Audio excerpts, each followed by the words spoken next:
Jeffrey Dahmer, the Milwaukee Cannibal. He seemed quiet, but his apartment was a house of horrors.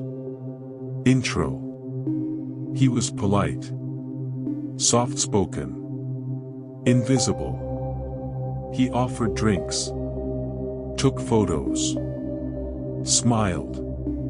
But what happened inside apartment 213 was something the world had never seen. Bodies dismembered, heads in the fridge, hearts in the freezer. This is the story of Jeffrey Dahmer, the Milwaukee Cannibal. The man who didn't just kill, he consumed. Part 1, A Quiet Boy. Jeffrey Lionel Dahmer was born on May 21, 1960, in Milwaukee, Wisconsin. His childhood looked normal on the outside, but inside, there were signs. He was fascinated with dead animals, picked up roadkill, dissolved flesh with acid. He told classmates it was just curiosity. But that curiosity grew into something darker. By the time he was 18, he wasn't just wondering what death looked like. He was imagining what it felt like to own it. Part 2, The First Murder. In 1978, Jeffrey picked up 18-year-old Stephen Hicks, a hitchhiker. They drank beer, listened to music. Then, Stephen wanted to leave. But Dahmer didn't want him to. So he struck him with a barbell, crushed his skull, strangled him. He dismembered Stephen's body in his parents' home, dissolved parts in acid, buried the rest in the woods behind the house. Nobody suspected a thing. And Dahmer felt a thrill he couldn't explain. Part 3, The Apartment of Horrors. Over the next 13 years, Dahmer murdered 16 more men.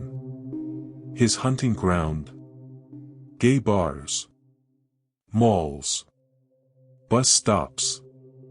He lured men with promises of money, photos, or just a drink. Once inside apartment 213, the door locked.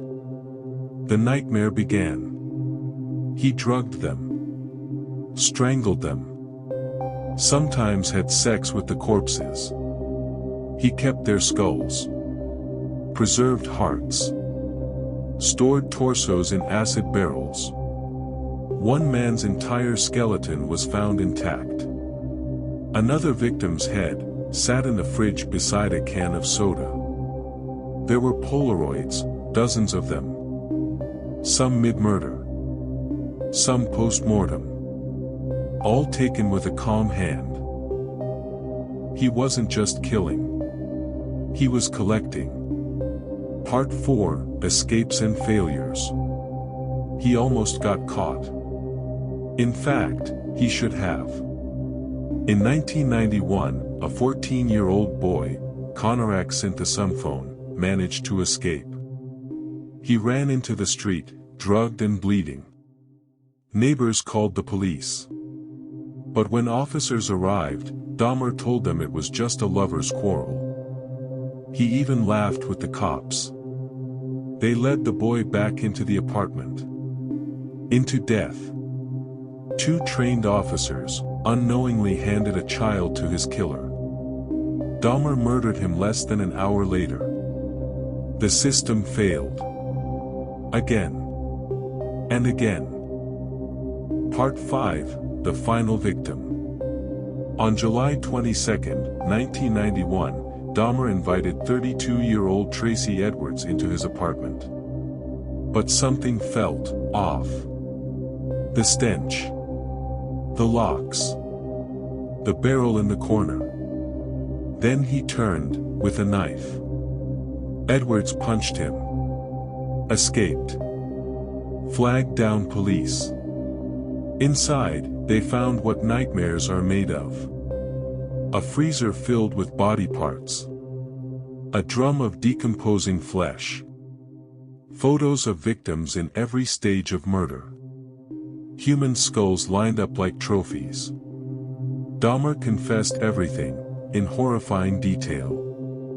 No emotion. Just facts. Part 6, Trial and Death. At trial, Dahmer pleaded guilty to 17 counts of murder. He was sentenced to 957 years in prison. He didn't fight it. He even said, "I should be dead for what I did." And in 1994, he got his wish. Another inmate, Christopher Scarver, attacked Dahmer with a metal bar in the prison showers. Dahmer died from skull fractures. Some say it was justice. Others say it was too easy. Oh, you terror. Jeffrey Dahmer didn't wear a mask. He didn't lurk in shadows. He smiled, held a drink, made small talk. And behind that polite voice was something inhuman.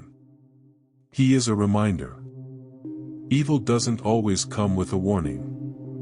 Sometimes, it comes with a camera and a quiet voice that says, "Just come inside for a drink." If this story chilled you, subscribe for more. Every week, we expose a true crime case. Real monsters. Real victims. Real justice. This is not fiction. This is what really happened.